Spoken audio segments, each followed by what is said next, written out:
Over the past 20 years, Halton has put in place strict land use planning policies to accommodate provincially mandated growth of the region. This approach has made Halton a desirable region to live.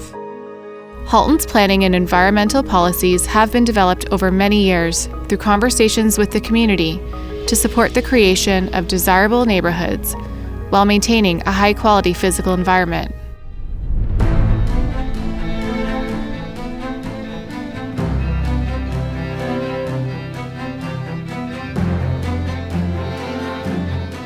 The effects of CN's proposed rail hub project put Halton residents at risk. The proposal would create a new freight facility that would bring 1,600 truck trips daily to and from the proposed site that is adjacent to a thriving residential community in Milton.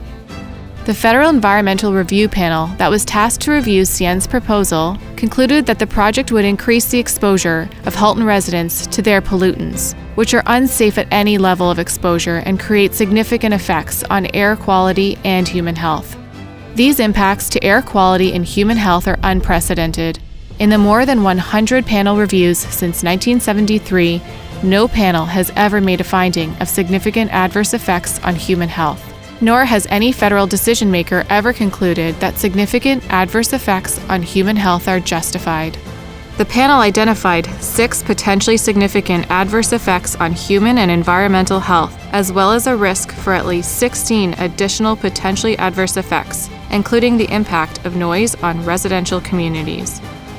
The project will have negative impacts on traffic congestion and regional road infrastructure from 1,600 truck trips daily to and from the proposed location. Recognizing all these impacts, the panel recommended over 200 measures to mitigate impacts on the community. The problem is that many of these mitigation measures cannot be enforced by the federal government. If these mitigation measures are not implemented by CN, the adverse effects on environmental and human health could be far worse than predicted by the panel. So far, CN has only disclosed its plans for a third of the 1,200-acre site. Expansion of the site would increase the effects on health, traffic, safety, and the environment.